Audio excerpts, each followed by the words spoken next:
It's something called the Mashara Yashra'Allah, in other words, the government of Israel. And then they show you in the video all which they hope to be part of that government of Israel. Great Millstone wasn't among those groups. Great Millstone wasn't mentioned. Yep. They mentioned AOC. And I'm happy that I wasn't a part of that. I don't want to be a part of these circle, man. That's right. They even mentioned Sakari. Now, who Sakari learned under? Didn't Sakari learn under Great Millstone? Yep. But they mentioned Sakari, they didn't mention us.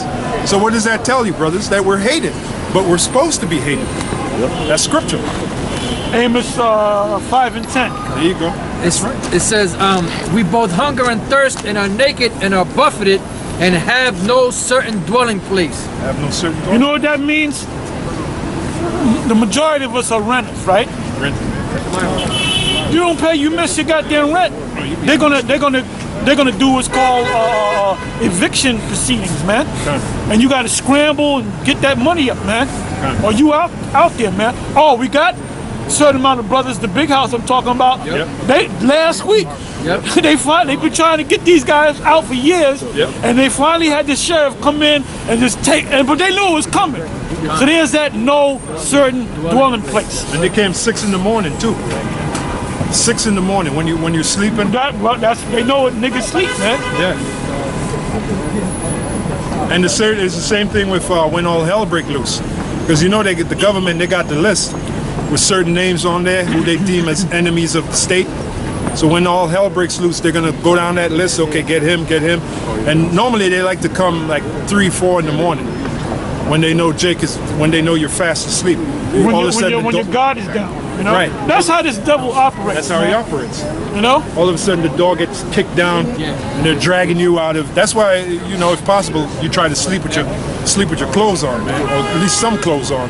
Yeah. Because you never know, man. The door kicked down, they grab you up, you know, drag you out. They showed you that in the movie Handmaid's Tale, the first hour of the movie. Yeah. They were grabbing up Jake. They had that one Jake. He was going like this because he only had like a tank top on, right? And he was going like this. Jake ain't ready for it, man. Jake is walking. They're going to the whatever concert. They're doing what the hell they doing, man. You know. And then you have that series Colony. How many of you brothers know about the series Colony? Oh, yeah. On USA? USA, yeah. Yeah, USA Colony, which alludes to what? The martial law, the concentration camps. Revelation 2:10. Lockdown. So we got to tell you brothers about that, man. We got to prepare you. You know, the fact that, look, if you look around, I'm sure they got certain, like probably in that building, they got a certain room where they got all kind of FBI equipment, and they be zooming in, like they show in Donnie Brasco, when Donnie Brasco be walking, they take the, man, come on, you got to think like that, But man. then the thing is this, we are out in the open. It's not like we're sneaking around. All they got to do is go to YouTube videos, and they got all the footage they want, you know? But the devil operates like that, because he's the devil. Go ahead. Revelation chapter 2 verse 10. Fear none of those things which thou shalt suffer. Yeah, what was that? Last week we had that one brother out here. He said that they had the names of us in the police station. I don't know if you all. Well, I heard about that back in 1 West. You know? There you go. So what does that tell you? When the deal goes down, when they're going to find out who's a traitor to the so-called state, they're going to want to round up those names. Get this guy, get this guy, get this guy. Because this is like a crime that we're committing. Really, it's not a crime. We're not committing any crime because we're exercising our First Amendment right and we're reading out of the Bible. That's right. But they really hate the Most High.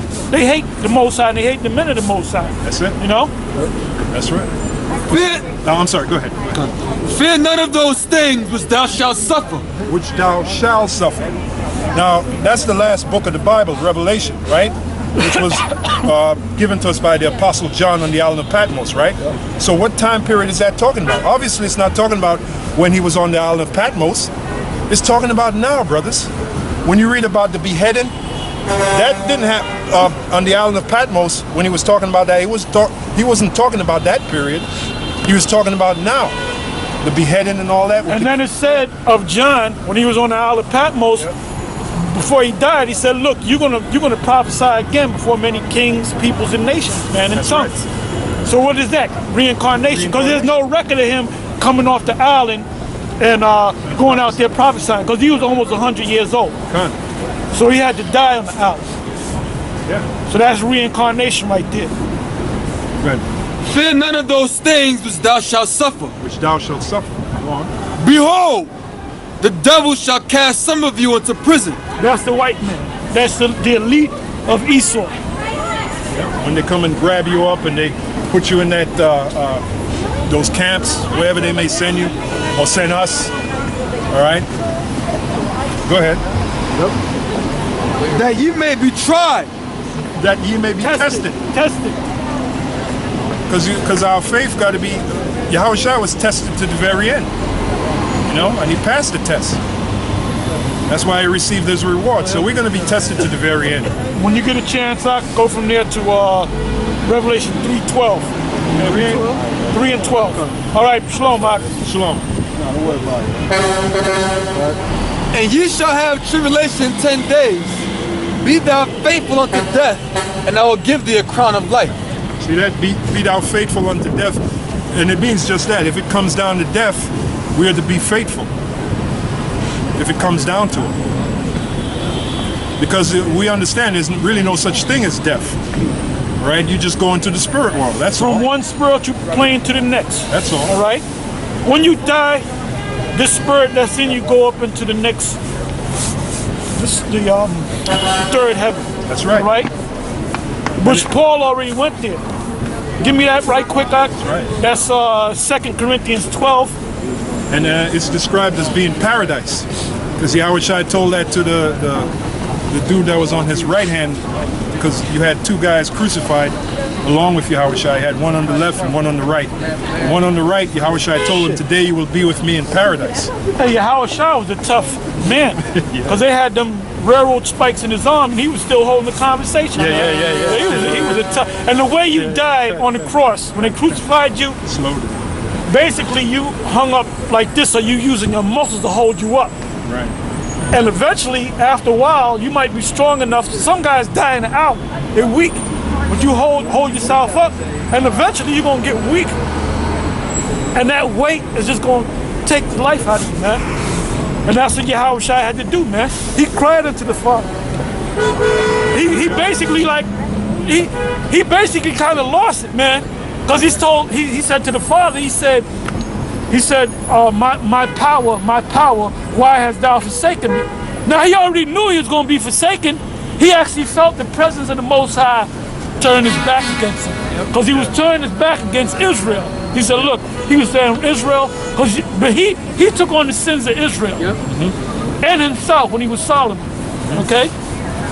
So he felt the presence of the Most High. At that moment, he didn't have no spiritual power. Okay? Yeah, well, that's, Hey, the scriptures say the Most High's eyes are purer than to behold iniquity. So the reason why you did the sacrifices was because the sins of you went on the sacrifice that you did. So all those sins went on Yahawashi when he was up there. So the Most High turned his face and he felt that presence leaving him. You know? Because the Most High can't look on the iniquity. And he yelled out. He actually said, Allah Yah, Allah Yah. But he spoke in Aramaic. Okay, because back then they spoke a broken, there was different dialects of Hebrew back then. You had the classic Hebrew, and then you had like the lesser form of Hebrew. You had people that spoke the Galilean Hebrew. It was all Hebrew, but it was, you know, like if you got a dude from down south, he come up here, he's speaking English, but you know he's from down south. Right. The way he talked, okay? So he said, Allah Yah, Allah Yah. And the people that was down there, they said he calls on Elijah, which is Elijah is Allah Yah. But he was saying my power, or my God, so you can understand. All right? Yeah, I read that somewhere. The disciples, they spoke the poor man's Hebrew. They weren't. There's a scripture on it. I forget where it is. It's an Acts, I think. Right? But there's another one. I think it's in Matthew. I got to find the wording where they spoke like a poor, like if you spoke that like in England, right? Right. You can you have a higher class of English. You got the West Enders, right? Yeah, the West Enders. They speak that Cockney. I say, it's Right. That's the upper class. Yeah. So you can tell a class of a person in England by the way he spoke, man. Yeah, the Cockneys, they like you know about the Cockney, you know, the Cockney was considered a low accent, a poor man's accent in England. The upper class, they were, I say, lovely weather we're having. You know, the King's English. Yeah. Cockney wasn't the King's English, man. Yeah, So the same thing with Hebrew, all right? That's right. 2 Corinthians 12:1. It is not expedient for me, doubtless to glory. This is Paul speaking. I will come to visions and revelations of the Lord. I knew a man in YAHAWAH'S about 14 years ago. He was talking about himself. When he said, I knew a man, he was talking about himself. 14 years ago, he got stoned. That's when he first came into the truth. So he's reflecting back when he came into the truth. Because the people stoned him to death. They threw stones on him, they buried him in stones, and he actually died. The Apostle Paul actually died. His spirit went up into the spirit realm, and the Most High put his spirit right back in his body, and he got up. And go ahead. I knew a man in YAHAWAH'S about 14 years ago. Whether in the body, I cannot tell. Astral projection, that's what that's called. Or whether out of the body, I cannot tell. The Most High knoweth. Such an one caught up to the third heaven. And I knew such What does it mean by the third heaven? This is the first heaven, where we live, okay? The second heaven is space itself. The third heaven is the fourth dimension, which is not a place that you go up, but it's the spirit. It's all around us. That's invisible. Go ahead. I knew such a man, whether in the body or out of the body, I cannot tell, the Most High knoweth. And that he was caught up into paradise. Slaki. How that he was caught up. What did the Lord Yahawashi tell the man on the cross? Today you will be with me in paradise. So where did he go? He went into the spiritual realm. That's right. He went into the third heaven. Like that dude, Ariah's nephew, was asking them blockheads up there, them Israelite blockheads in Harlem. He said, where did Enoch go?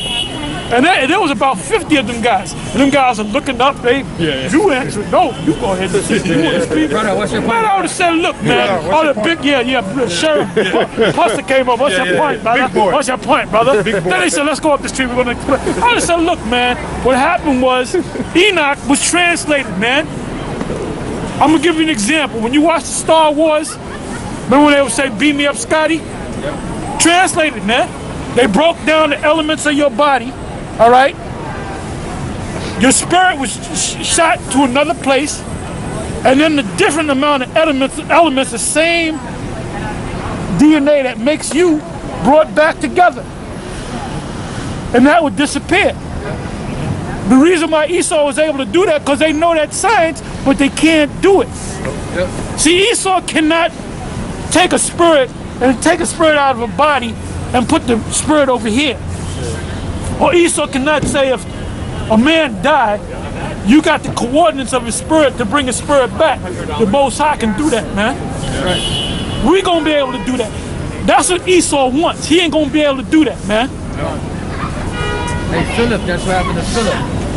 When he was talking He was to beamed up Scotty. Yep. He was beamed up That's Scotty. the same conception as a dream, right? It takes your spirit out while you sleep, and it goes to different diversity. Well, you can dream and your spirit can be in your body. That's astral projection. That's astral projection. Yeah, because I experienced that, man. Remember in the movie The Fly, like when they was trying to teleport from one pod to a different pod, but it was they know about that science, man. Yeah. But they can't do it. Yeah. See this you got your smartphone, right? Where's the smartphone in the Bible? Is the smartphone in the Bible?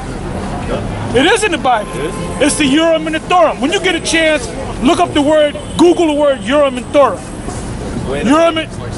Well, if you go into the Old Testament during the time of the priests, all right, all you got to do is, because I'm not going to go, take but I'm saying when you go home, go to Google, put Urim and Thummim, and it'll give you all the scriptures. All right. Urim and Thummim is Waryum, Thummim. Waryum means light, and Thummim means means and Thummim means perfection. That's the Urim and the Thummim. Light and perfection. Well, that's Urim and Thummim, all right? That's This is the Urim and the Thummim. That's a light, right? Everything's perfect, right? When you go on the web, when you go on